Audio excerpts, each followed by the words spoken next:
Terima kasih Tuhan Yesus. Sungguh indah hadirat-Mu, sungguh indah lawatan-Mu bagi kami semuanya.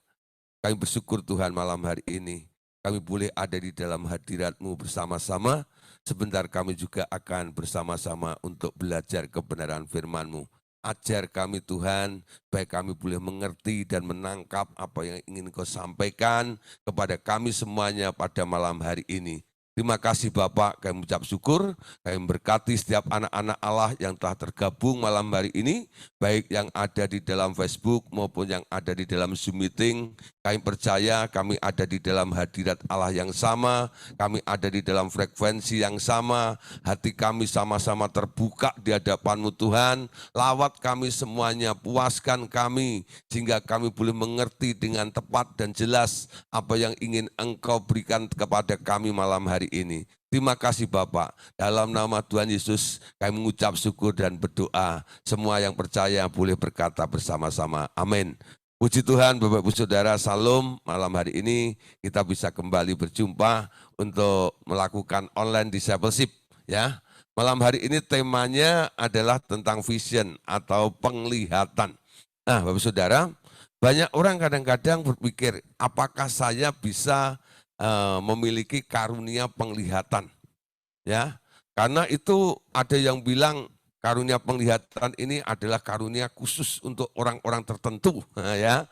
Nah, apalagi kalau sudah dibilang kayak nabi, seperti itu rasanya sudah down duluan ya. Aku enggak patut, aku enggak layak, aku tak mampu, aku tak bisa.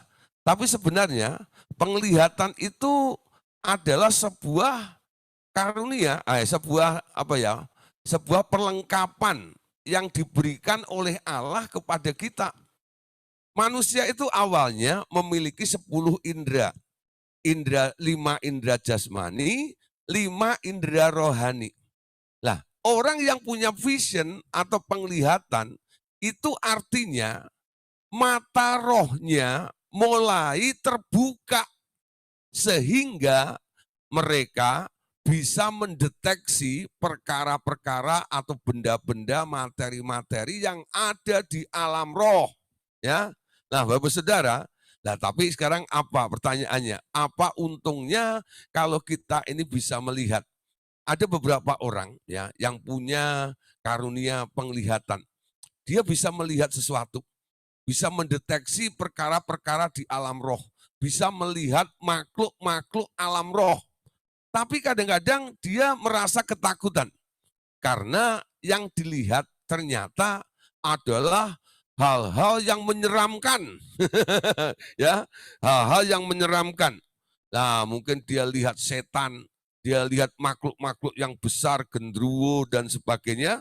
Nah, karena dia ketakutan, dia datang kepada hamba Tuhan, lalu minta untuk ditutup mata rohnya tersebut supaya dia tidak melihat lagi, ya. Sebenarnya tindakan seperti itu salah, ya. Sebenarnya itu enggak Anda enggak usah nutup-nutup itu. Karena banyak sekali orang-orang yang pengen mata rohnya terbuka, alias mereka pengen mendapatkan penglihatan tersebut, ya. Lah, malam hari ini kita akan membahas apa sih sebenarnya penglihatan itu, ya. Nah, kalau Bapak Saudara mulai tertarik, Anda mulai bertumbuh ke arah itu, kami percaya ya, Tuhan nanti juga akan memberikan penglihatan kepada Bapak Ibu Saudara sehingga Bapak Ibu Saudara punya vision atau penglihatan ya. Nah, Bapak Saudara, sekarang kita perhatikan ya tentang penglihatan ini. Nah, dalam perjanjian lama dulu muncul para pelihat. Ya, kenapa disebut para pelihat? Ini ceritanya Saudara. Dalam masa perjanjian lama, orang-orang tertentu yang memiliki kemampuan untuk melihat dalam alam roh. Dan orang-orang tersebut yang memiliki kapasitas atau kemampuan untuk melihat dalam alam roh tersebut disebut sebagai pelihat. Dan sering dipakai atau dimanfaatkan oleh Tuhan untuk menyampaikan pesan dan petunjuk biasanya untuk para raja-raja dan juga untuk umat Allah yang ada pada waktu itu, ya. Nah, Semakin berkembangnya ya dan semakin banyak orang-orang yang memiliki potensi seperti itu, kemudian fungsi ini disebut sebagai nabi, ya, disebut sebagai nabi. Nah, ada beberapa orang bertanya gini, Pak, apakah di dalam perjanjian baru itu masih ada nabi atau enggak? Ya, ada yang menjawab begini, ya, nabinya enggak ada. Nabi itu adanya di perjanjian lama. Yang di perjanjian baru itu hanya roh nabinya. Ya. Nah, kalau Anda baca firman Tuhan, gereja Tuhan itu dibangun di atas 5 jawatan, bukan? Ya, di atas 5 jawatan. Ada rasul, ada nabi, ada penginjil, ada gembala, dan ada pengajar. Anda mengakui gembala, bukan? Ya, orang yang bikin gereja lalu menjadi pemimpin dalam organisasi gereja itu disebut apa? Disebut pastor, gembala. Disebut gembala, betul nggak? Nah, itu salah satu dari 5 jawatan itu ya. Ada gembala. Lalu pengajar. Nah, hari ini Anda ketemu dengan pengajar. Saya ya ditugaskan oleh Tuhan untuk mengajar. Jadi jawatan yang kami emban adalah sebagai pengajar. Nah, pengajar ini diakui juga. Nah, penginjil banyak ya, evangelis, EV ya. Nah, evangelis Among, Hitoyo. Nah, itu contoh gitu ya. Nah, evangelis gitu ya. Nah, sekarang yang dua, rasul sama nabi ini mulai diragukan. Padahal Tuhan sendiri yang bilang, ditulis di dalam Alkitab pada ayat yang sama dan ini merupakan satu paket dari 5 jawatan. Kalau Anda mengakui adanya gembala, Anda mengakui adanya penginjil, Anda mengakui adanya pengajar, Anda juga harus mengakui masih ada rasul dan masih ada nabi juga. Amin. Paham ya maksud saya? Jadi adil gitu loh. Manusia kita itu kadang-kadang begini ya, cara berpikirnya ini, karena Anda tak mampu mengerti, lalu Anda diskon. Lalu Anda kurangi sendiri. Nah, itu sebenarnya standar yang sudah Tuhan berikan, Anda bikin standar ganda. Ya, karena aku tak mampu mengikuti apa yang menjadi keinginan Allah, aku buat standar sendiri supaya aku bisa melakukannya. Itu keliru. Jadi sebenarnya nabi masih ada enggak? Masih, saudara ya. Nah, seorang nabi biasanya dalam pelayanannya dia selalu melakukan sebuah nubuatan, betul enggak? Nah, pelayanannya adalah pelayanan profetik. Nah, karena pelayanannya profetik, makanya nabinya disebut profet. Ya, profet. Itu jabatannya. Nanti kalau ada hamba-hamba Tuhan dari luar negeri ya, di luar negeri, nanti kalau dia di depannya ada gelar yang agak asing bagi Anda. Apa itu profet? Loh, itu nabi. Nah, ada di luar negeri, di Amerika, itu ada sekolah kenabian yang dipimpin oleh Bill Hamon. Ya, nah, dia mendidik orang-orang yang ada di bawah didikannya ini, ya sekolahnya ini disebut sekolah kenabian. Ya, kalau Anda ingin jadi gembala, ingin jadi penginjil, ingin jadi pengajar, ada namanya sekolah Alkitab. Saya dulu sekolah Alkitab, saudara, ya sekolah Alkitab. Lalu ada gelarnya ya, sarjana teologi, STHHH, MTHHH gitu ya. Pokoknya semuanya ya. Nah, kalau nabi sekolahnya apa? Sekolah nabi, saudara. Apakah itu Alkitabiah? Alkitabiah. Dulu dalam perjanjian lama, Elisa itu kan kenabiannya kuat, betul nggak? Setelah dia mendapatkan 2 kali lipat pengurapan dari Elia itu, lalu pengikutnya banyak, ya. Dan pengikutnya semakin hari bukan semakin kurang, tapi tambah banyak. Ada cerita suatu hari, ya, rumah yang dia pakai untuk kumpul dengan murid-muridnya ini sudah terlalu sesak. Sehingga Elisa harus memperluas rumahnya itu. Lalu mereka memotong kayu itu ya, kapak timbul mengapung itu loh. Ada salah satu mata kapak yang jatuh ke air itu dalam upaya konteksnya untuk memperluas rumahnya Elisa. Kenapa? Muridnya semakin tambah. Lah muridnya nabi itu namanya apa nanti? Jadi nabi juga, ya. Nah, jadi itu sekolah kenabian namanya. Ya, sekarang ada orang-orang yang sekolah di kenabian ini dididik, ya. Khususnya apa? Pendidikannya bukan seperti teologi. Memang ada dasar-dasar Alkitabnya yang diajarkan ada. Tapi lebih ke arah praktek biasanya.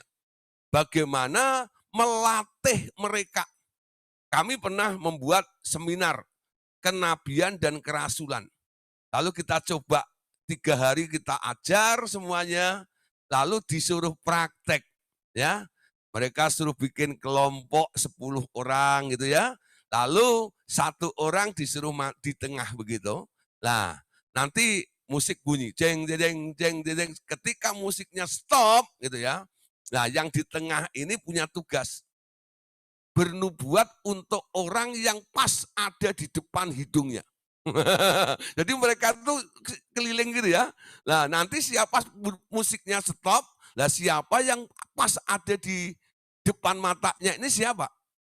Dia harus ngomong tentang orang itu. Ya, kita coba nih, ya. Lah karena latihan supaya tidak ada yang tersinggung, makanya sebelumnya kita diajak ngomong bersama gini ya. Saudara, ya, hari ini kita sedang latihan, ya. Nanti kalau saya salah bernubuat untuk kalian, maafkan saya ya. Namanya latihan. Maafkan saya ya, gitu ya. Jadi sudah paham ya maksud saya. Nanti kalau sampai keliru nggak bilang, ah kamu itu apa? Namanya latihan kok.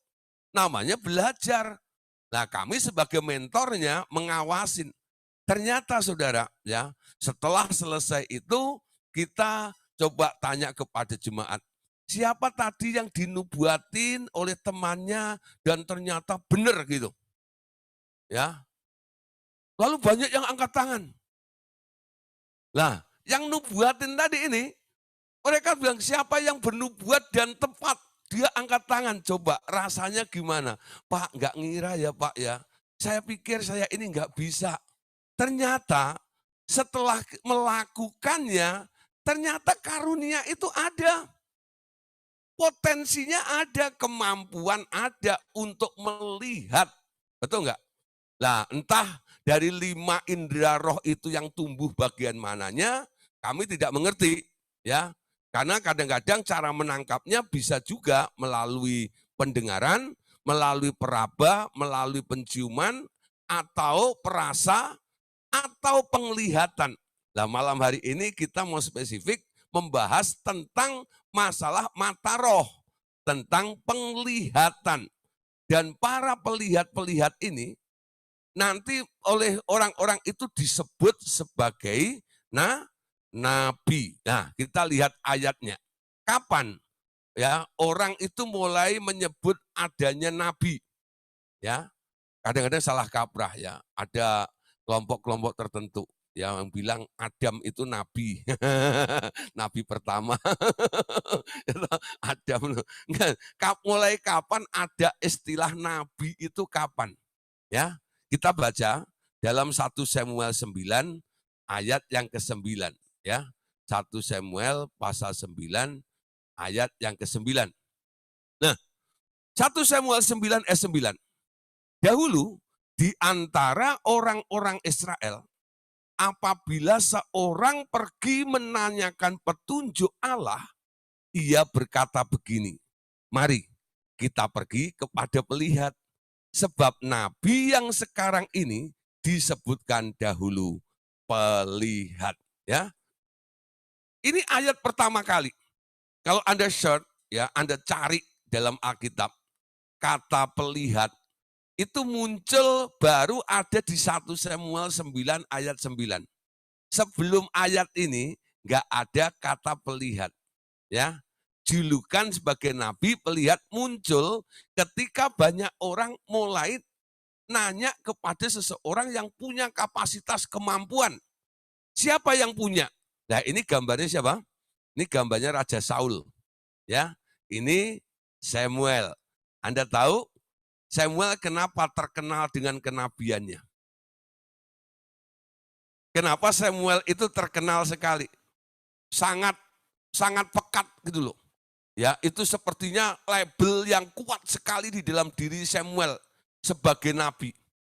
Anda tahu ya siapa Samuel? Samuel itu anaknya Elkana, betul? Suaminya, bapaknya namanya Elkana.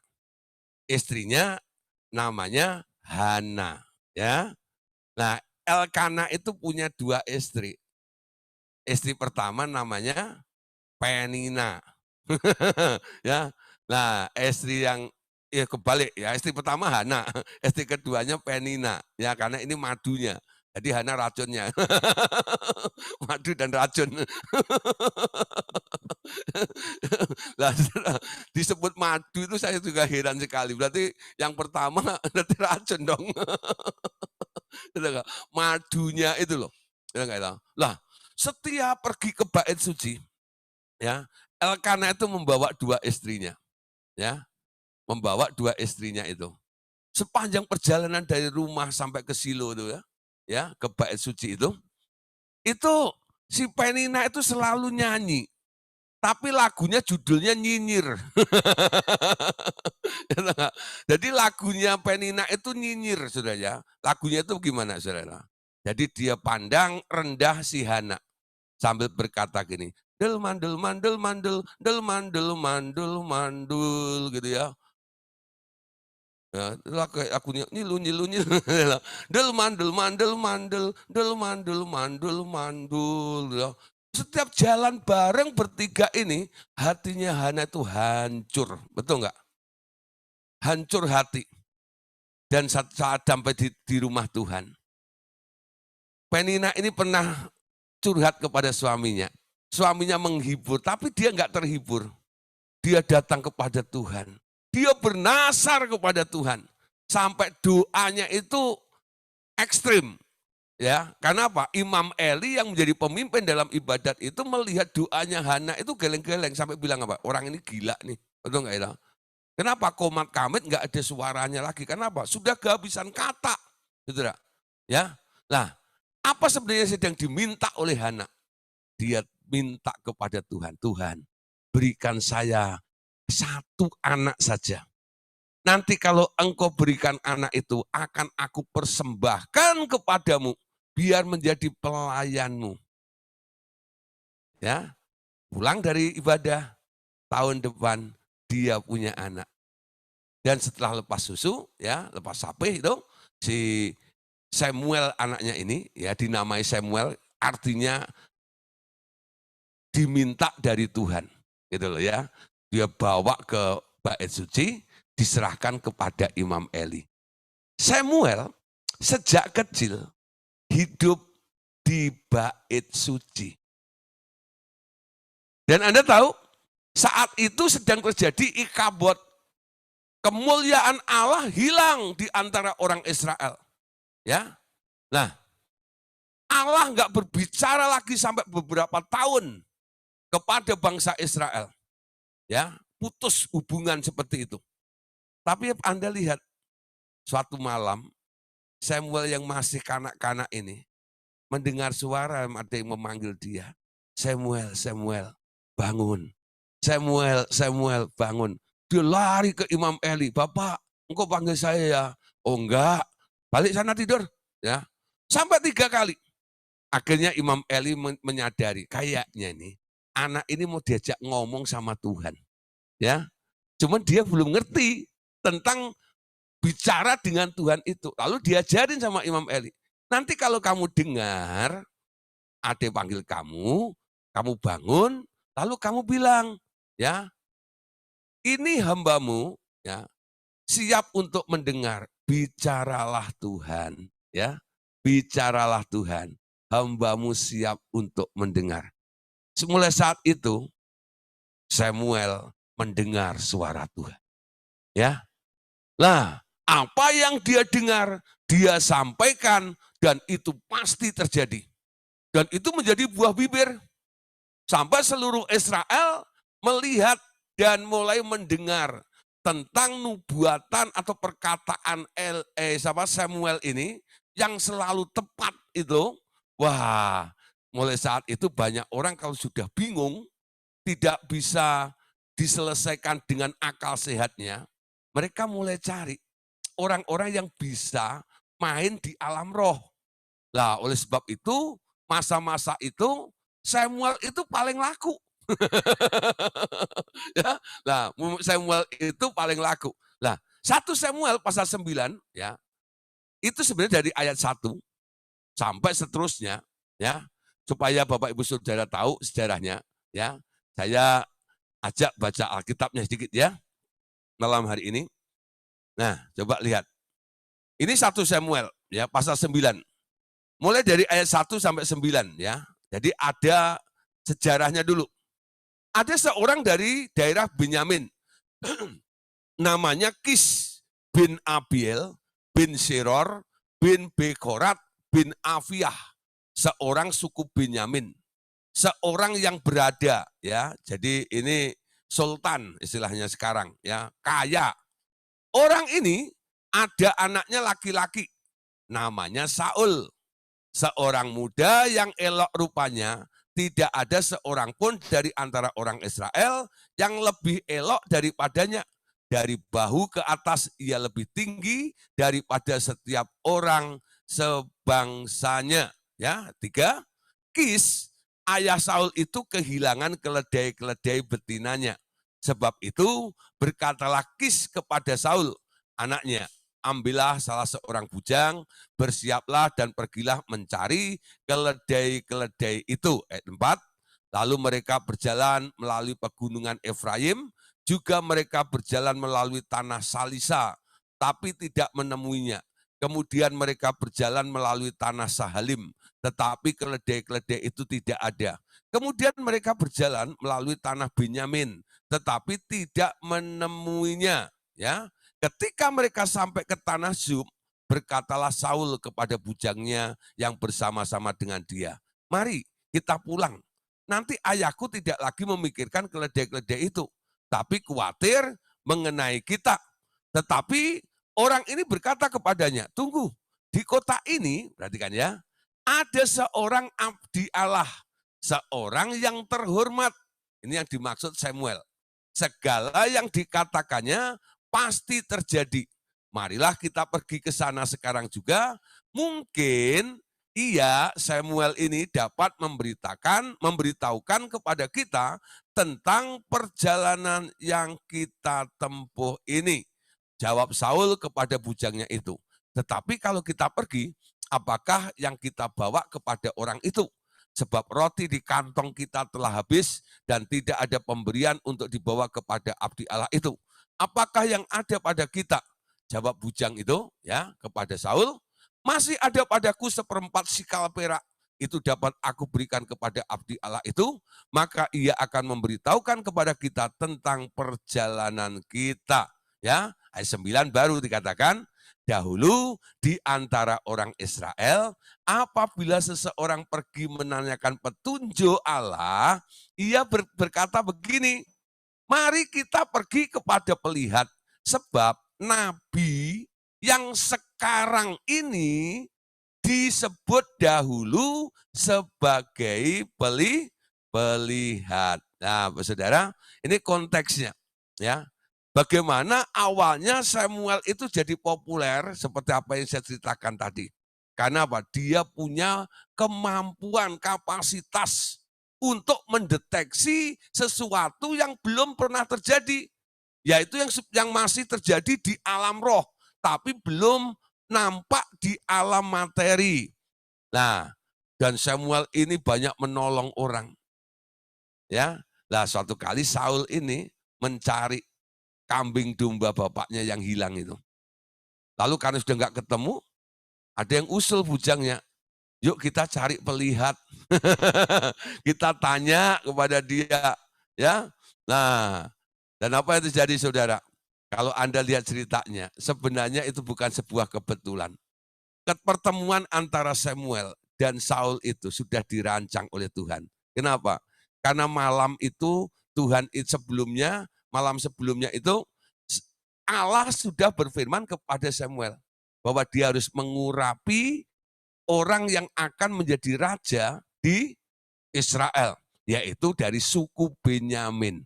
Ketika Saul itu mencari Samuel dan ketemu dengan Samuel, nah disitulah Allah memberikan konfirmasi ulang. Itu orangnya, urapi dia menjadi raja. Ya, nah nanti Bapak Ibu Saudara bisa baca sendiri. Seterusnya, nah Bapak Saudara, intinya pelihat-pelihat pada masa itu sekarang disebut sebagai nabi. Ya, jadi kalau kita malam hari ini bicara tentang penglihatan, sebenarnya kita mau, siapa tahu nih dari antara Bapak Ibu Saudara yang mendengarkannya, baik yang ada di Facebook maupun yang ada di dalam Zoom meeting malam hari ini, mungkin Anda ditunjuk oleh Tuhan sebagai untuk menjabat atau mendapat jawatan seorang nabi. Siapa tahu nanti ada Nabi Yuni gitu ya, Nabiah namanya, perempuan Nabiah ya. Nah, dari Cirebon gitu ya. Nah, Nabiah karena matanya tajam. Ya. Nah, kenapa? Melotot. Matanya tajam. Nah, nanti kalau Anda lihat ada orang-orang yang matanya tajam, itu mungkin ya gitu ya, punya potensi kemampuan untuk melihat seperti itu, ya. Nah, ayat berikutnya Saudara yang boleh menjadi pegangan kita tentang penglihatan ya. Nah, siapa lagi sini? 1 Tawarikh 21 ayat 9 sampai 10. Tetapi berfirmanlah Tuhan kepada Gad, pelihat Daud, pergilah katakanlah kepada Daud, beginilah firman Tuhan. 3 perkara kuhadapkan kepadamu, pilihlah salah satu daripadanya, maka aku akan melakukannya kepadamu. Ya, Daud itu hidup, ya, dia pernah mengalami 2 dekade, ya, 2 dekade. Dia pernah diurapi oleh Samuel, betul? Ya, lalu Samuel mati. Ya, Samuel mati itu pertengahan. Daudnya belum resmi jadi raja, tapi dia sudah diurapi oleh Samuel. Jadi boleh dikatakan setelah mengurapi Daud, Samuel itu mati, betul nggak? Kenapa? Karena Saul itu waktu masih jadi raja, dia berperang, dia pergi ke perempuan Endor, dia minta supaya perempuan Endor itu memanggil Samuel yang sudah mati. Betul ya? Jadi Daudnya belum jadi raja. Ya, tapi Daud pernah diurapi oleh Samuel. Ya, pernah diurapi oleh Samuel. Ketika Daud menjadi raja, yang menjadi pelihat, yang menjadi nabinya namanya Gad. Ya, namanya Gad. Nah, banyak sih kadang-kadang bukan hanya Gad tok yang ini kepada Daud itu ya, tapi yang ada kaitannya ditunjuk dalam Alkitab ya, itu Gad pada waktu itu ya. Nah, kisahnya adalah ketika Daud jatuh dalam perzinahan itu lalu ditegur oleh Tuhan. Gad ini datang kepada Daud itu. Sorry. Ini kasusnya bukan perzinahan ya. Daud itu menghitung, ya. Daud itu menghitung laskar, orang ya, menghitung laskar. Ya, menghitung laskar. Nah, keinginan yang menghitung laskar seperti yang pernah saya jelaskan itu, ya. Itu sebenarnya dilarang oleh Tuhan. Menghitung rakyat Israel itu walaupun dia rajanya, itu dilarang. Karena apa? Pemerintahan pada waktu itu adalah monarki ya. Allah itu berdaulat atas bangsa itu. Jadi segala sesuatu tergantung Allah. Gitu loh. Kamu nggak usah tahu kekuatannya berapa, kamu di pihakku, kamu pasti ngalami suatu kemenangan. Daud ngitung rakyat, saudara. Lalu karena dia hitung, lalu kena tulahnya. Lalu Gad datang, suruh pilih. Ada 3 hukuman. Si Daud itu pintar, Saudara. Dia enggak pilih. Dia bilang begini, ya, jangan sampai aku jatuh di tangan manusia. Biarlah aku jatuh di tangan Tuhan saja. Artinya apa? Saya enggak mau milih. Tuhan, pilihlah dari 3 konsekuensi kesalahan saya ini, mana yang Engkau pandang baik untuk aku alami. Ya, akhirnya Tuhan memilih yang ketiga. Rakyat dikutuki dan banyak yang mati. Nah, Saudara, itu sudah masalahnya, ya. Nah, ini ada pelihat. Ketika Raja Daud ini pelihatnya adalah God, ya. Tadi ada pelihat namanya Samuel. Nah, berikutnya, ya. Mulai berkembang, Saudara, ya. Ternyata muncul banyak nabi-nabi baru. Nah, ini masih zamannya Daud, ya. Daud ini ternyata dia mengumpulkan para biduanita, ya, dari suku Heman, ya. Dikatakan dalam 1 Tawarikh pasal 25 ayat yang kelima, mereka ini sekalian adalah anak-anak Heman, pelihat raja, menurut janji Allah untuk meninggikan tanduk kekuatannya. Sebab Allah telah memberikan kepada Heman 14 orang anak laki-laki dan 3 orang anak perempuan. Ya, nah berarti kan Saudara, ya. Nah ini ada beberapa ayat yang penting juga, sudah saya siapkan di sini. Nah, ditulis begini. Selanjutnya untuk ibadah Daud dan para panglima menunjuk anak-anak Asap, anak-anak Iman, dan anak-anak Yedutun. Mereka bernubuat dengan diiringi kecapi, gambus, dan ceracap. Daftar orang-orang yang bekerja dalam ibadah ini ialah yang berikut. Dari anak-anak Asap ialah Zakur, Yusuf, Netanya, dan Asarela, anak-anak Asap di bawah pimpinan Asap yang bernubuat dengan petunjuk raja. Dari Yedutun ialah anak-anak Yedutun, Gedalia, Zeri, Yesaya, Simei, Hasaba, dan Matika. 6 orang di bawah pimpinan ayah mereka. Yedutun yang bernubuat dengan diiringi kecapi pada waktu menyanyikan syukur dan puji-pujian bagi Tuhan. Lalu dari Bani Heman ialah anak-anak Heman.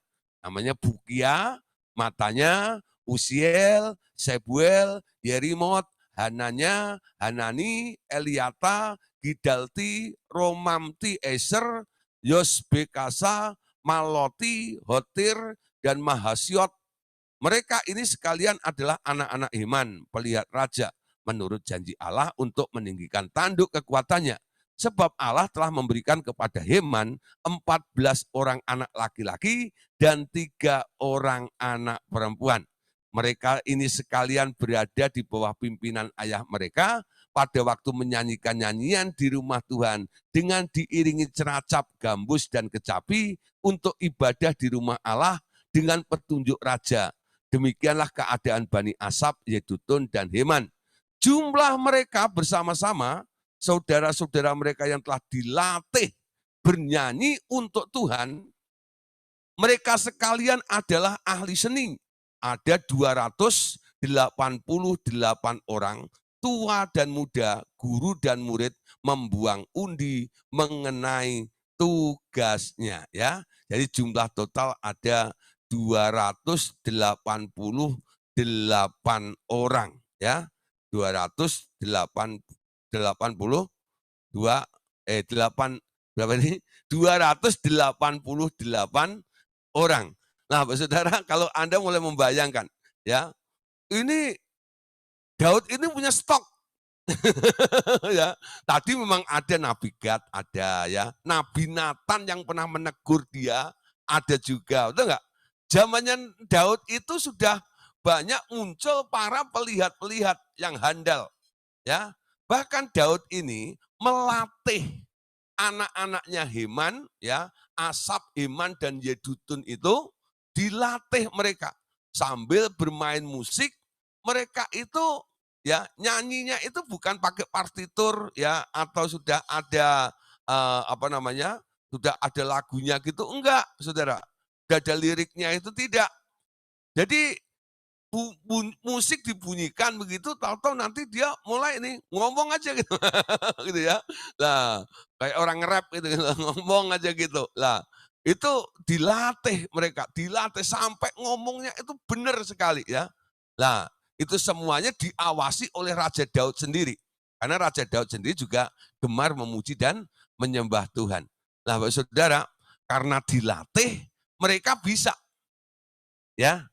Karena dilatih mereka bisa. Nah, itulah yang pernah kita lakukan. Pelatihan. Ya, pelatihan beberapa orang yang kita training ya, kita latih ya, kita disiplin dan kita mulai coba nih ya, diberi kesempatan untuk mengekspresikannya ya, untuk mencoba. Ternyata mereka bisa. Terakhir itu waktu kita retret di mana itu? Yang di Bogor tuh ya, yang di mau puncak itu, apa itu namanya itu, lupa itu ya, yang terakhir itu ya, retret dengan Pak Andreas. Yang terakhir itu ya. Nah, sebelum Bapak Andreas dipanggil Tuhan itu ya, itu retret terakhir dengan Pak Andreas itu. Nah, itu sesi terakhir itu kan bagaimana mendengar suara Tuhan. Ya, saya coba juga nih ya, akhirnya saya jelaskan dulu materi tentang mengenal suara Tuhan, ya. Lalu digadok, tidak digadok ya. Nah, itu tempat retret apa itu ya. Nah, digadok itu terakhir, lalu saya jelaskan kira-kira 3/4 jam, lalu kita mulai praktek nih, ya. Nah, saya suruh berhadapan dua-dua ceritanya ini ya, tapi diawasin, tidak boleh kenal satu dengan yang lainnya. Nah, setelah itu coba nih ya, saling bernubuat satu dengan yang lainnya. Coba, gitu enggak. Lalu setelah selesai semuanya, siapa yang nubuatannya benar gitu. Mulai diangkat tangan, Saudara. Ya lah, yang angkat tangan tak suruh maju, masuk ke panggung semuanya. Ayo maju, maju, maju panggung. Coba saksikan ya. Bawa orang yang kamu nubuatin. Kamu ngomong apa? Ditanya bagaimana? Melihat orang bisa berhasil, ya enggak? Melakukan sebuah nubuatan seperti itu, wah rasanya itu ya, puji Tuhan, itu enggak ya? Lah orang yang mengalaminya, ya itu merasa surprise gitu loh ya. Lalu saya bilang gini, teruskan ya. Ini baru tahap awal, ya tahap awal. Kamu mengetahui ada kemampuannya. Kalau kamu latih terus, nanti semakin hari semakin loncer. Amin. Ya, sama jawatan loh ya, baik gembala, rasul, penginjil, pengajar, 5 jawatan itu perlu jam terbang, perlu pelatihan. Dulu awal-awal saya mengajar, itu enggak ya? Wah saudara super belepotan. Super belepotan, betul enggak? Habis ngajar gini segala macam gitu ya. Nanti berikutnya ketemu, sorry ya Bapak Ibu Saudara, kemarin itu maksud saya begini. Ngerti saudara maksud saya ya? Banyak yang saya revisi sendiri, karena apa? Gak nyampe. Kalau ada pengajar-pengajar baru yang mengalami hal seperti itu, saya juga maklum. Tapi kadang-kadang ya, sebelum dia mengalami seperti itu, pengalaman saya mengalami kegagalan itu, saya share kepada dia. Ya, satu hari ini ya, ada pengajar baru yang dikirim ke daerah. Sebelum dia pergi ke daerah, saya sudah bilang, ini ya, di daerah ini muridnya kritis-kritis. Karena sebelum dia ngajar, saya sudah ada di tempat itu ngajar. Satu buku habis, lalu buku berikutnya, nah saya ngajar di kota lain, ya buku berikutnya diajar oleh pengajar baru ini. Ya, saya bilang, ya, sampaikan apa yang kamu kuasai. Jangan kamu merasa seolah-olah punya istilah yang keren, tapi kamu nggak memahami, nggak bisa menguasai tentang apa yang kamu ucapkan itu. Kalau ditanya nanti kamu nggak bisa, saya bilang gitu. Kayaknya nggak dengerin omongan saya. Ya, omongannya tinggi-tinggi, saudara. Ya, supaya kelihatan, wah hebat gitu ya. Biasanya pemula kan begitu ya. Maunya ngomongnya yang hebat-hebat begitu ya. Supaya apa? Mengangkat dirinya, wis, wis, tahu ini, wis, gitu lah. Nah, wah, hebat, tahu dari mana gitu. Tapi nanti kalau dikejar, mekanismenya bagaimana Pak, ayatnya di mana Pak, kok bisa begini, gimana Pak itu ya. Nah, baru nih ketahuan, kelabakan. Lalu nggak bisa menjawab. Jawabannya apa bilang? Itu pertanyaan ini ya, besok ya jawabannya. Ini tarsok. Nggak bisa jawab langsung, saudara. Ya, nah akhirnya muridnya ini karena ada nomor telepon saya, ya saya pernah di situ, telepon ke saya, WA saya, Pak, ini gimana pengajar Pak? Ditanya besok-besok Pak. Nah, wah saya mendengar seperti itu, saya telepon dia. Kan saya sudah bilang, saya bilang. Betul nggak Ella? Segala sesuatu itu butuh pelatihan. Ya toh? Latihan itu nggak langsung yang gede. Latihan itu dari perkara yang kecil, yang sederhana dulu. Menurut kemampuanmu seperti orang angkat barbel gitu loh, latihannya. Betul nggak? Jangan langsung 100 kilo gitu loh. Ya dari barbel yang mungkin 10 kilo, 15 kilo, 20 kilo, naik, sampai akhirnya Anda bisa angkat yang 150 kilogram. Itu enggak? Lah kok bisa? Orang itu bisa ngangkat 150 kilogram, padahal berat badannya cuma 85 kilo. Ya, kok bisa mengangkat lebih dari berat badannya dia? Ya, gampang. Kenapa kamu bisa? Bisa karena terbiasa.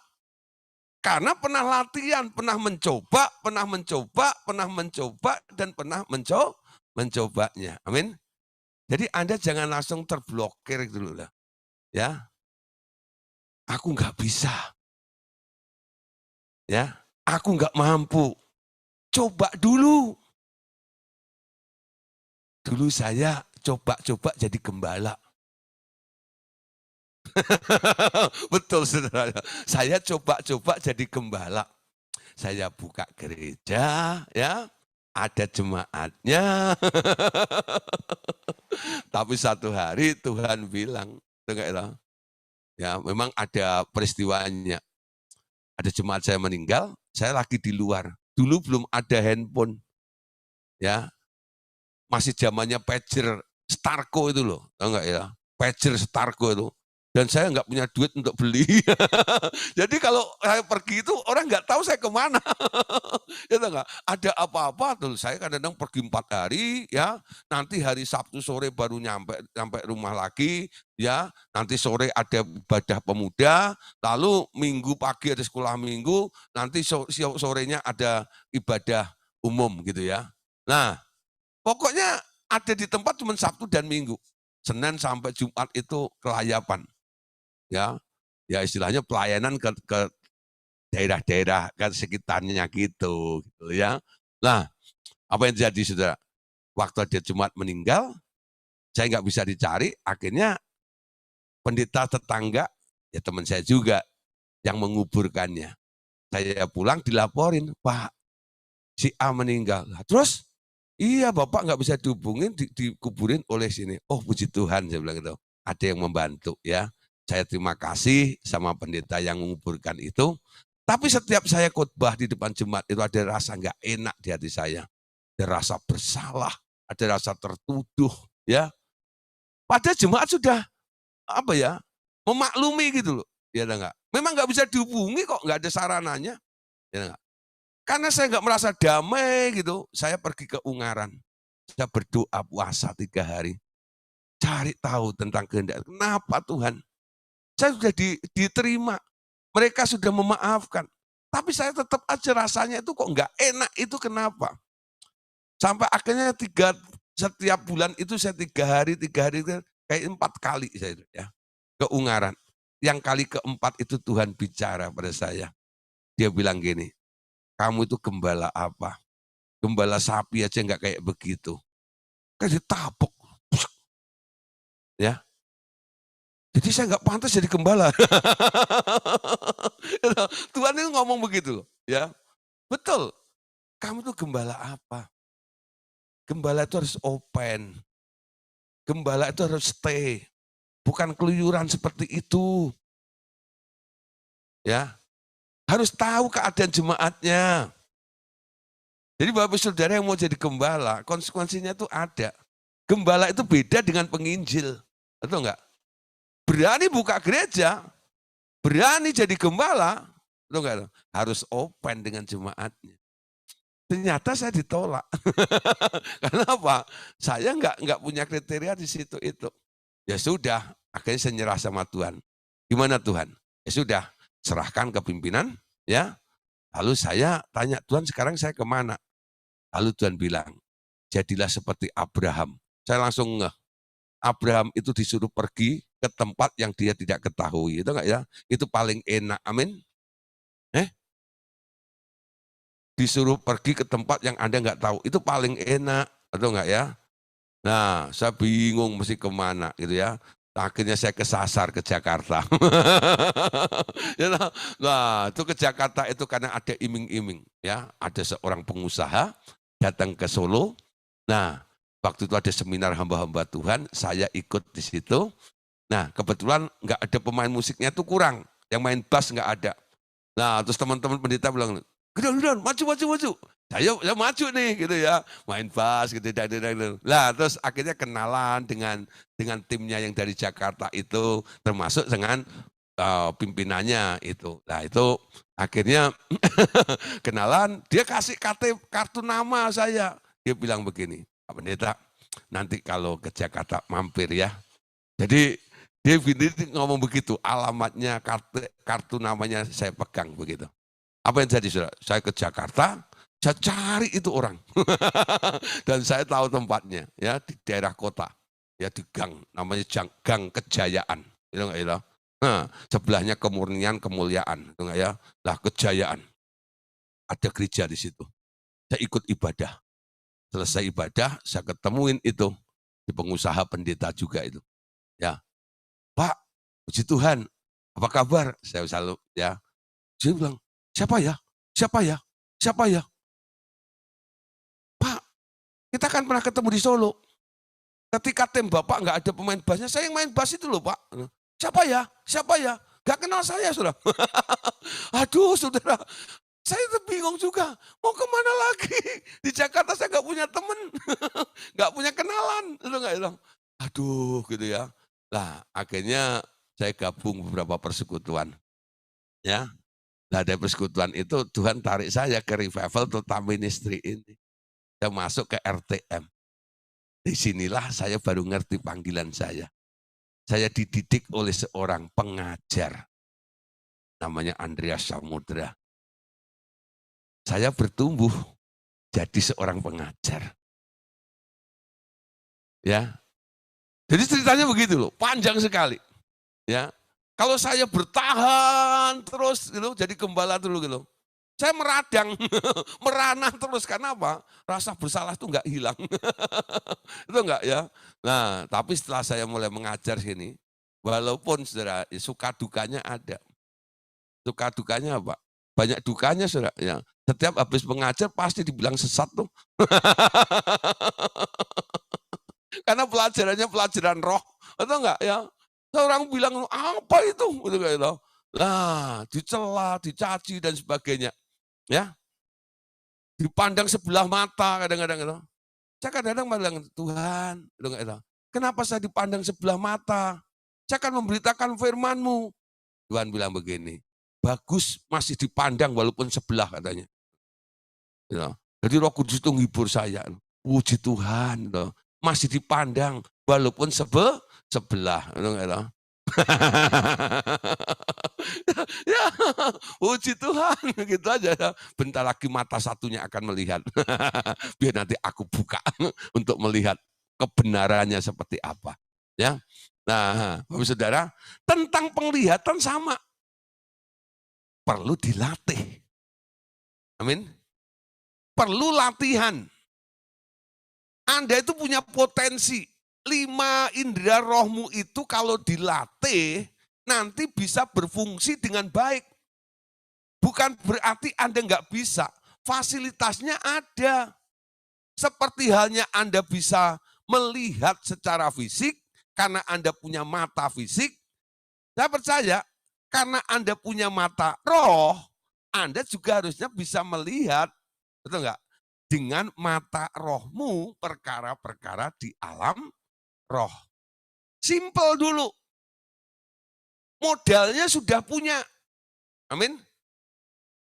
Dulu aku ini punya 10 indera.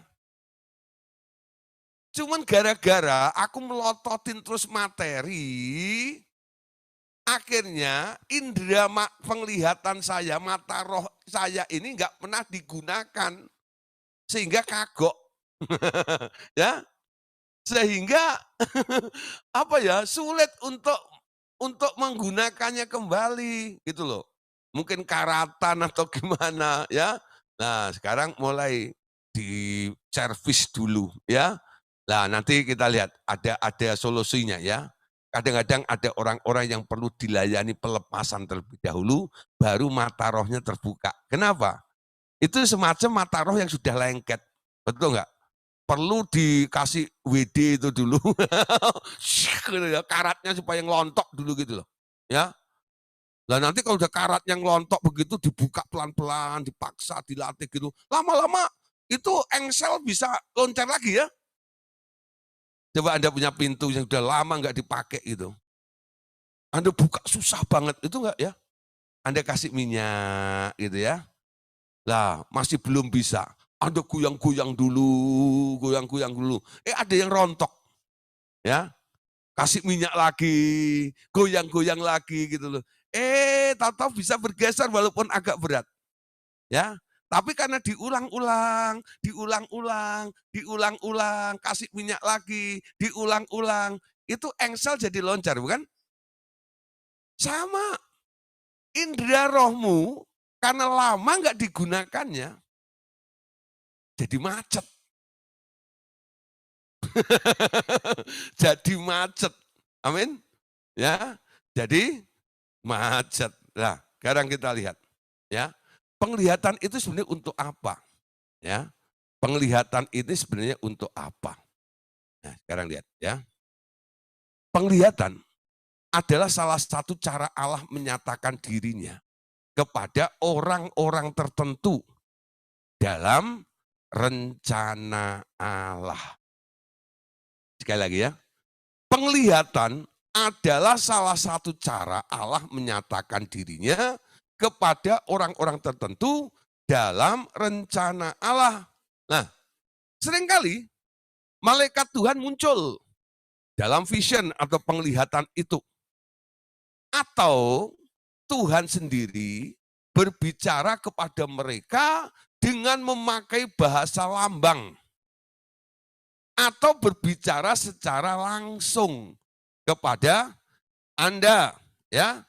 Nah, kita lihat beberapa contoh yang ditulis di dalam Alkitab, bagaimana Tuhan menampakkan diri kepada orang-orang ya yang memang dipilih oleh Allah, ya.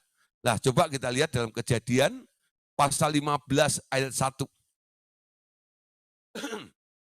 Kejadian 15 ayat 1. Kemudian datanglah firman Tuhan kepada Abram dalam suatu penglihatan.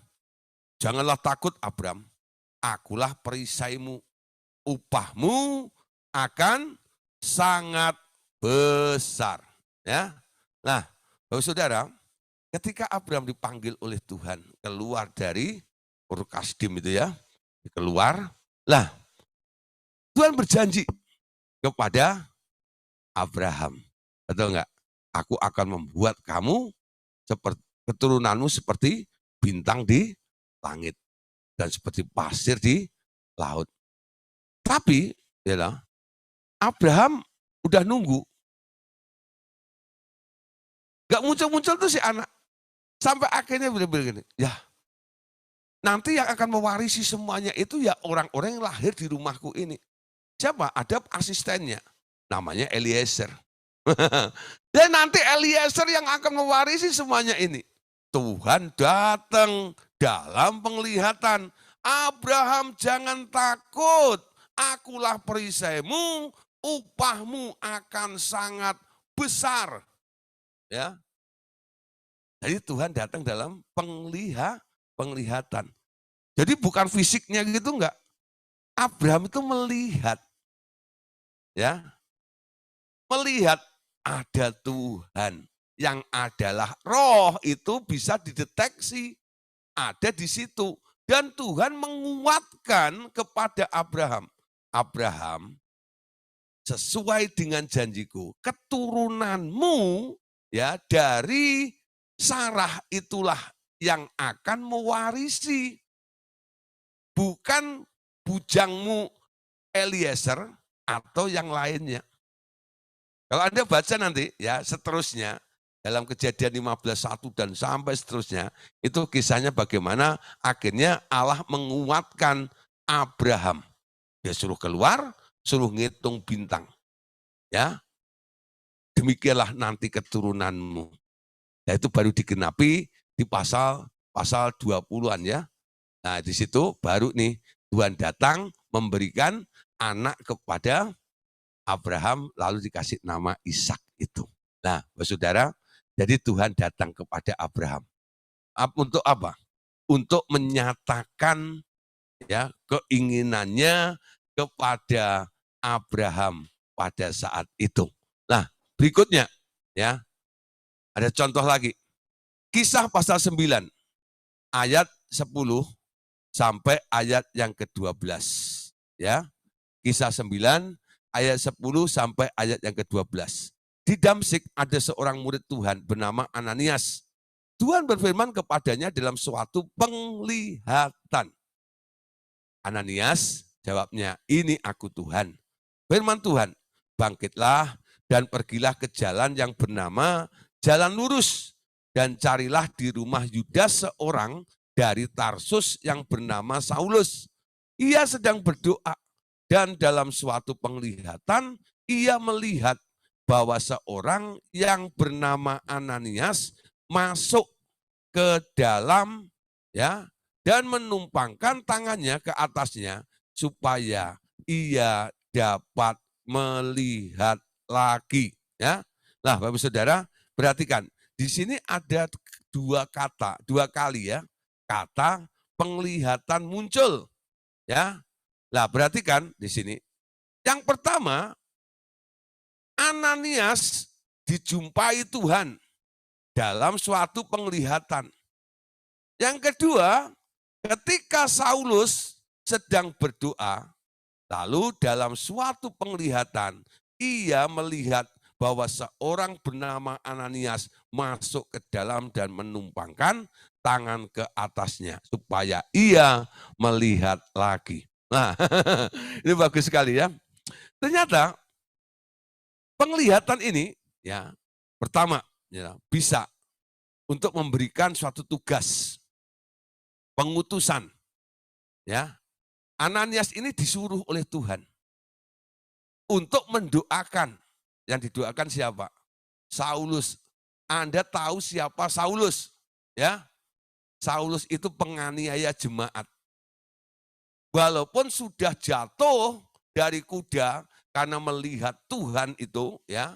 Nah, tapi ya kalau Anda jadi Ananias, kira-kira berani enggak doain Saulus? Deket-deket ketemu sama Saulus itu. Pasti mikir ya. Nah, tapi Tuhan memberikan penjelasan kepada Ananias sampai detailnya. Ketika Ananias itu berkata, Tuhan dia itu kan jahat. Nanti kalau kambuh bagaimana? Kalau saya dibunuh bagaimana? Ya. Lalu Tuhan bilang begini, kamu harus doain dia. Karena orang itu adalah alat pilihanku. Ya. Orang itu adalah alat pilihanku. Itu yang membuat Ananias itu walaupun dia takut ketemu Saulus, tapi dia harus tetap pergi, itu enggak ya? Memberanikan diri untuk ketemu Saulus dan berdoa kepada Saulus itu. Nah, saudara, Tuhan itu baik. Tuhan rancangannya nggak pernah mencelakakan kita, bukan? Kalau dia suruh Anda, walaupun itu ke kandang singa sekalipun, betul nggak ya? Tuhan pasti atur semuanya. Ingat Daniel, betul nggak? Konsekuensi masuk ke gua singa, singanya dikatep mulutnya. Sehingga nggak doyan sama Daniel. Loh, Anda tahu ya? Nah, seperti itu. Nah, begitu juga dengan Saulus ini. Bagaimana supaya Saulus ini bisa menerima Ananias? Saulusnya diberitahu sama Tuhan juga.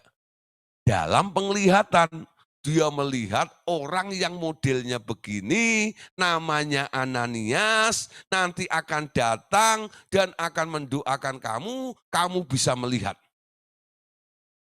Jadi sebelum ketemu dengan Ananias, Saulus itu sudah mendapat penglihatan, sudah mendapatkan vision. Ya, sudah mendapatkan vision dari Tuhan langsung. Ya, Tuhan menyatakan, nanti ada orang namanya Ananias. Betul, Ananias datang, dia pencet bel, ting tong. Betul ya? Sepada, punten. Betul ya? Salam.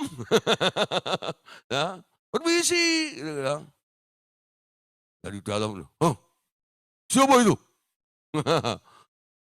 Sebutkan namamu. Aku Ananias. Aku disuruh oleh Tuhan untuk mendoakan engkau saudaraku. Lalu Saulus bilang apa? Sama asistennya, buka. Itu orang yang Tuhan maksud untuk mendoakan saya. Wow. Ya, hebat ya. Jadi satu penugasan, satu dapat penglihatan, bentuk konfirmasi. Sehingga enggak bimbang, sehingga enggak takut, sehingga enggak ragu dalam menjalankannya. Ya. Nah, orang-orang yang mata rohnya terbuka, dia melihat dulu plan, blueprint-nya itu sudah dia lihat. Ketika dia membuat ya realitanya ini, kenyataannya, dia sudah enggak ragu-ragu lagi. Kenapa? Dia sudah tahu alurnya. Di mana? Di blueprint-nya itu loh. Di alam rohnya itu loh. Kemana dia harus pergi. Jadi kalau Anda lihat ada orang-orang yang imannya kuat, iman itu melihat apa yang enggak kelihatan, betul? Nah, melihat apa yang enggak kelihatan itu namanya penglihatan. Ya. Nah, umpama Anda berdoa. Waktu Anda berdoa, Tuhan menjawab Anda. Anda sedang kekurangan, umpama ya, butuh duit. Lalu Anda melihat, ya, waktu Anda doa merem begitu, Anda melihat ada kantong, 3 kantong gede-gede, ya loh, isinya dolar sama euro, ya enggak? Rupiah enggak ada, ya. Nah, pokoknya ya, ya, dolar sama euro. Wah, saya bilang itu, wah, ini nanti kalau ditukar ya, di money changer dari rupiah, itu bisa berlipat-lipat. Waduh, ya, ambil. Ya, terima kasih Tuhan. Engkau sudah mencukupkan, engkau sudah memberikan uang kepadaku. Orang yang nggak melihat, dia tanya, mana duitnya? Tahu nggak? Aku sudah lihat. Nah, apa yang terjadi saudara? Sebentar lagi, ya enggak? Ada yang tok-tok, wow. Misi, ini rumahnya. Siapa? Ibu Apit ya?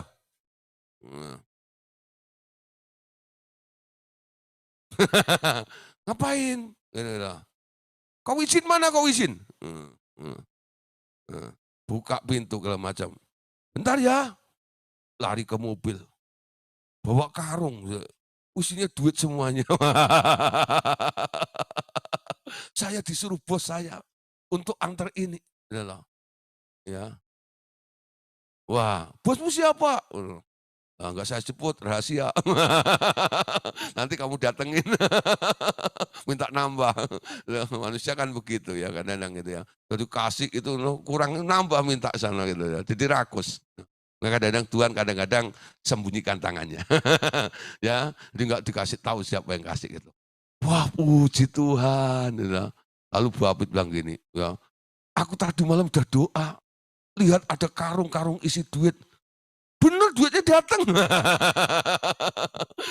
itu bisa terjadi tuh. Ya, tapi jangan terus Anda membayang-bayangkan loh, ibadah segala macam itu di kakimu ada karung tuh, isinya duit berapa? Itu loh. Ada tuh orang-orang model begitu. Ya. Selalu modusnya begitu. Ya enggak? Nah, itu saya bilang ini kena virus roh, noda kelaparan namanya. Betul enggak? Ngerti enggak maksudnya noda kelaparan loh. Jadi cari Tuhan, menikmati hadirat Tuhan itu, lalu dia bikin konsep sendiri seolah-olah, lah Tuhan taruh duit di kakinya. Gitu. Nanti dia senggol temannya sebelah gitu, tuh ada 3 di kakimu, kaki saya ada 5. Kaki Pak Gideon ada berapa? Saya kaget disenggol juga sama dia. Pak Gideon, di kaki Pak Gideon ada banyak tuh. Apa? Saya bilang gitu. Karung Pak, isinya duit. Bilang gitu. Bus, bilang gitu ya. Saya cuma bilang, terima kasih ya. Saya cuma begitu aja, terima kasih ya. Tapi saya dalam hati Tuhan, ya, ada model ke orang seperti itu. Ya, lalu saya mulai jelaskan di kelas pemuridan atau di dalam fellowship kadang-kadang saya bilang, hati-hati dengan noda kelaparan. Itu roh noda kelaparan seperti itu. Ya, jadi selalu mengkais-kais. Nah, hanya menghubung-hubungkan keinginannya mencipta sendiri. Bukan Tuhan yang menunjukkan penglihatan itu, Tuhan yang menunjukkan benda itu kepada Anda, gitu loh. Bukan Anda mikir, lalu Anda bayangkan pikiran Anda kira itu sebuah penglihatan. Bukan. Ya, jadi Anda lagi kepingin nih, Anda bayangin kan di alam roh. Lalu Anda mulai cerita, tahu nggak tadi, itu nggak itu? Saya lihat nih, sumbernya dari mana? Dari keinginanmu, itu bukan penglihatan. Hati-hati ya.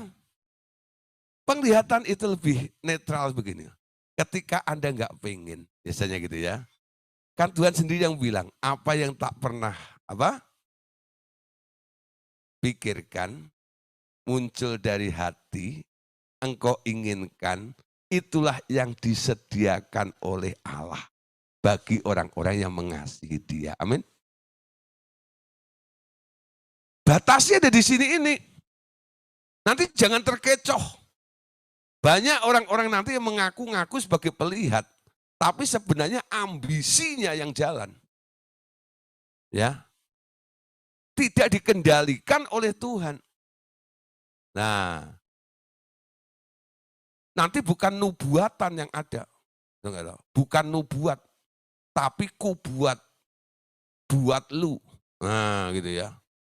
Bukan nubuat, tapi kubuat buat lu. Ya, pakai nama Tuhan. Beginilah firman Tuhan, saudara-saudara. Suaranya digede-gedein. Ya. Padahal aslinya suaranya cempreng. Kayak kaleng. Tapi kalau lagi bernubuat itu pasti maskulin. Beginilah firman Tuhan, saudara-saudara. Gitu ya. Nah, biar orang yang mendengar yakin ini Tuhan gitu. Sini nggak ada. Nanti kalau Anda ketemu orang-orang model begitu, ya paling enggak saya sudah pernah mengingatkan. Ini kan pengajaran namanya, betul enggak ya? Nah, tapi Anda jangan gegabah menghakimi. Wah, ini pasti seperti apa yang dikatakan Pak Gideon. Enggak usah, jangan bilang gitu. Ada Roh Kudus sebagai filternya, ya. Anda coba Roh Kudus, dengarlah. Yang ada di dalam diri orang itu. Roh Kudus atau Roh Kuda. Itu keinginannya sendiri atau dari engkau Tuhan. Nanti dia akan memberikan konfirmasi seperti Saulus mendapat penglihatan dari Tuhan. Amin. Ya, klop biasanya antara yang disuruh sama yang nanti ya ditemuinya. Tuhan pasti sudah berbicara dulu pada dia. Amin. Ya. Itu metodenya seperti itu. Ya, Jadi pasti klop. Ya. Oke, lanjut sekarang.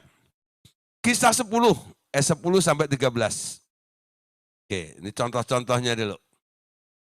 Kisah 10, 13.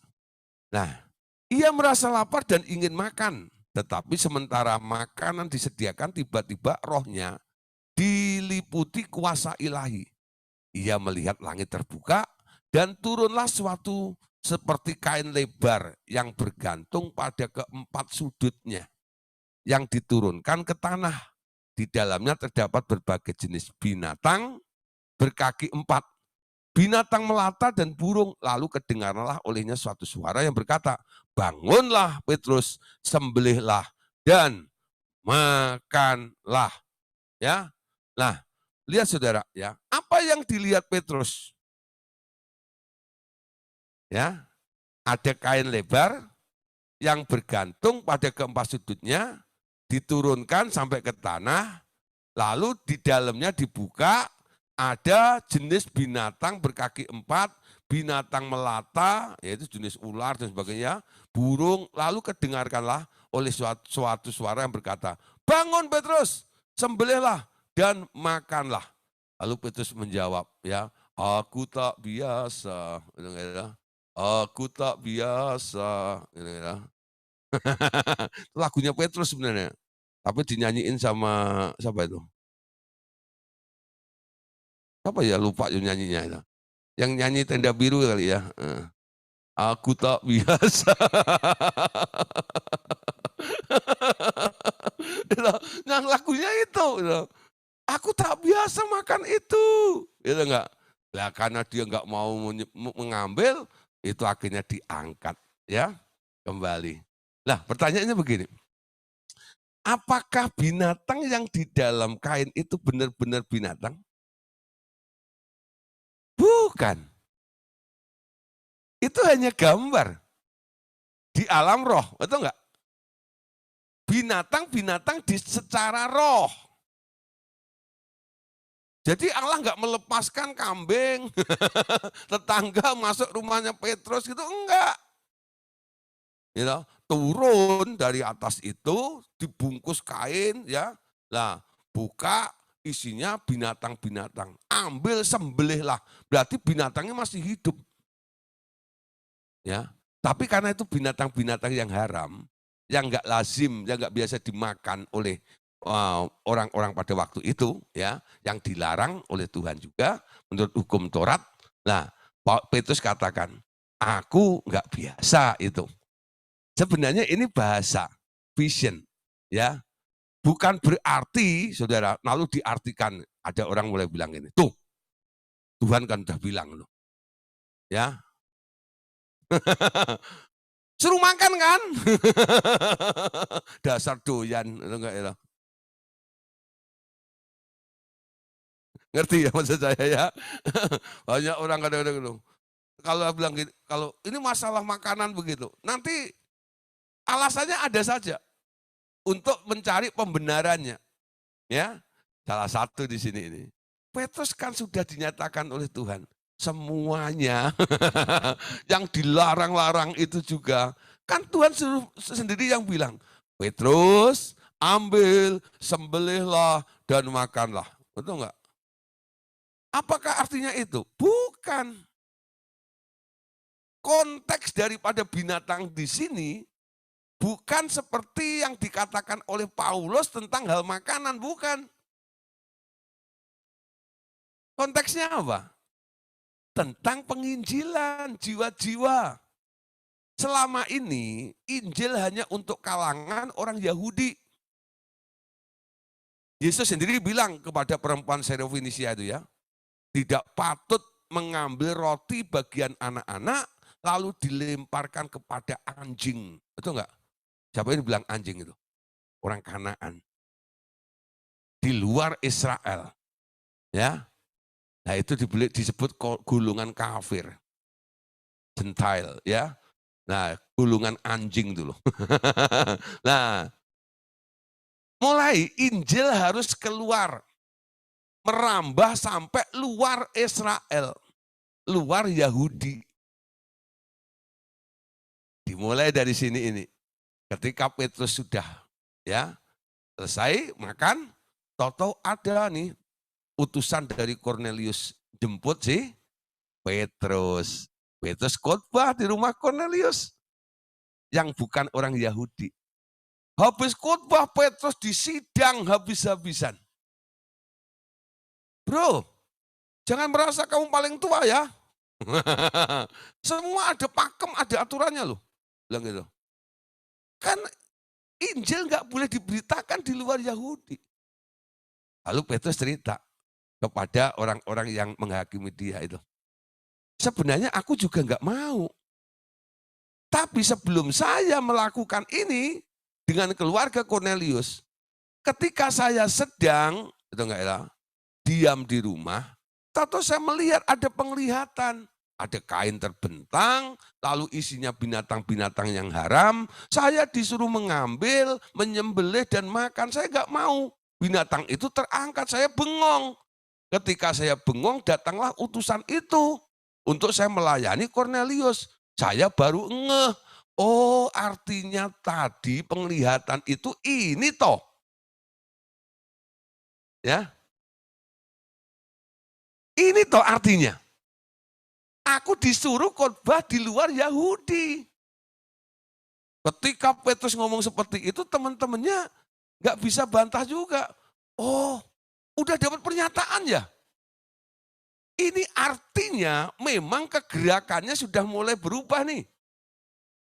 Kita tidak hanya menginjil di kalangan orang Yahudi, tapi kita harus menginjil juga untuk orang-orang non-Yahudi. Nah, mulai saat itu Injil mulai diberitakan di kalangan non-Yahudi juga. Ingat ya? Jadi apa yang dilihat oleh Petrus?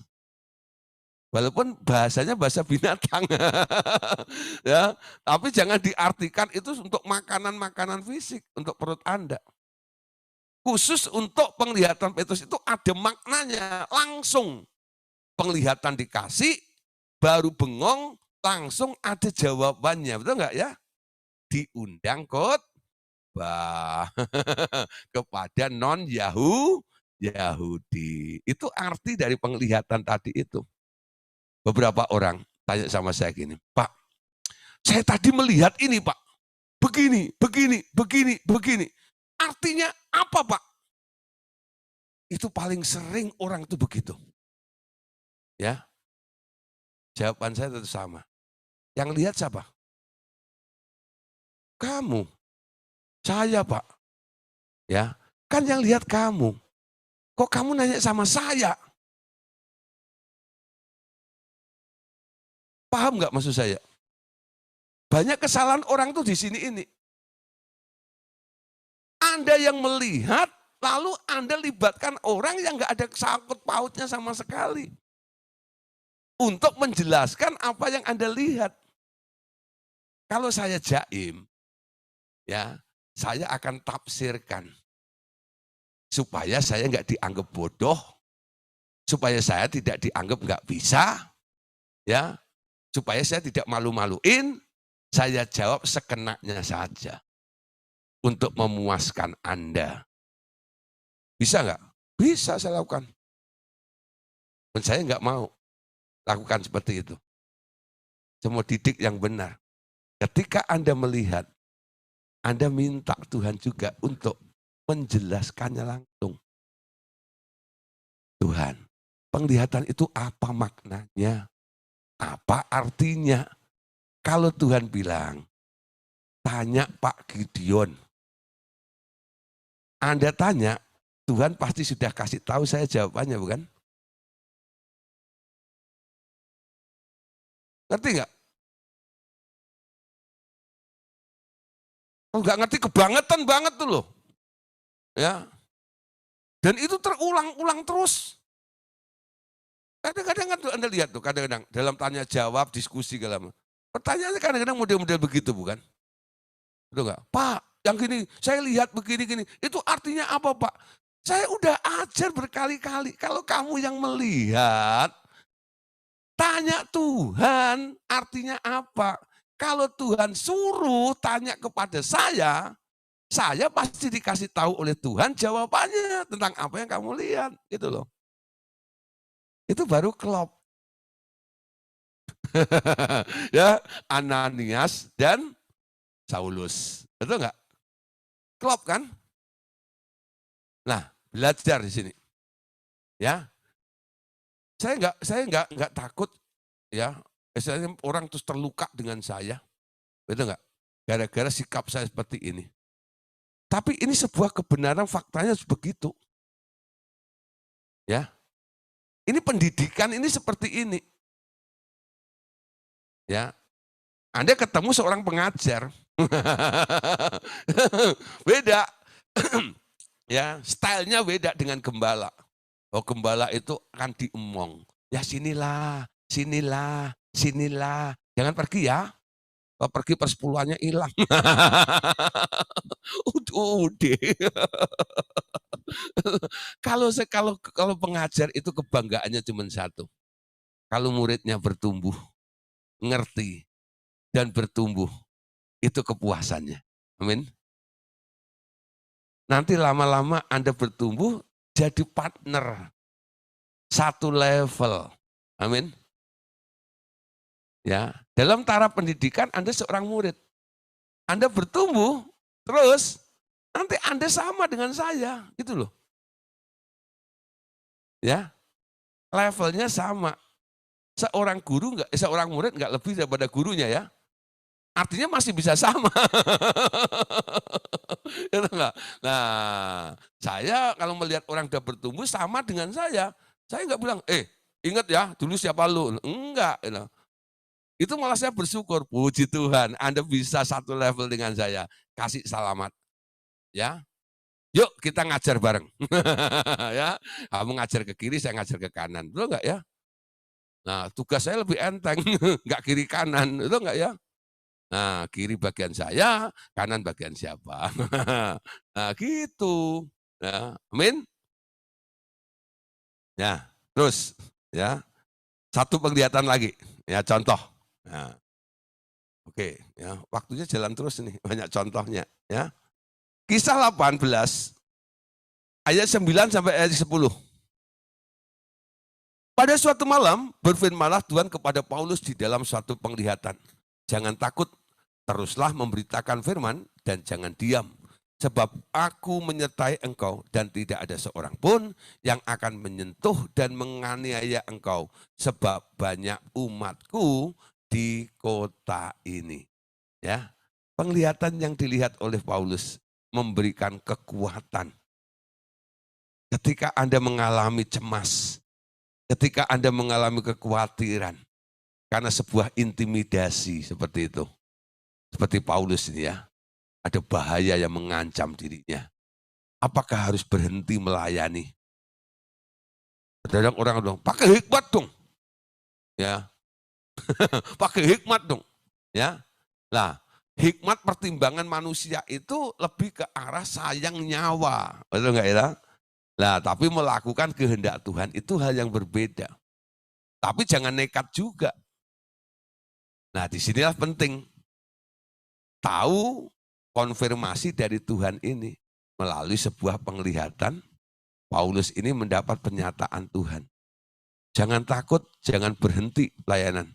Aku menyertai engkau. Wow, gak heran Anda lihat. Paulus itu kelihatannya arogan, enggak ya? Kenapa Paulus bisa bersikap seperti itu? Karena dia dapat pernyataan Tuhan.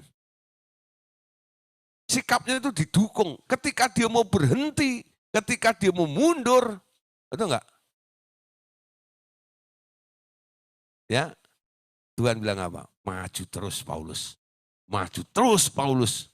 Maju terus Paulus. Betul enggak? Jadi Paulus itu mau berhenti enggak bisa. Ya. Nah, oleh sebab itu Paulus terus ya dia lakukan banyak hal sampai dia katakan hidup bagi Kristus, mati adalah keuntungan. Amin. Nah, puji Tuhan Bapak Saudara, malam hari ini kita sampai di sini dulu ya. Besok kita akan lanjutkan ya tentang mimpi. dan penglihatan malam. Nah, nanti contoh saudara, apa bedanya mimpi, apa bedanya penglihatan. Ya, jangan apa? Jangan ketinggalan besok. Apalagi yang suka mimpi, ya besok, Pak saya mimpi ini, mimpi itu. Ini penglihatan atau bukan? Nah, nanti saya jelaskan ya tentang pelajaran ini. Puji Tuhan, Tuhan Yesus memberkati kita. Amin semuanya. Ya, oke.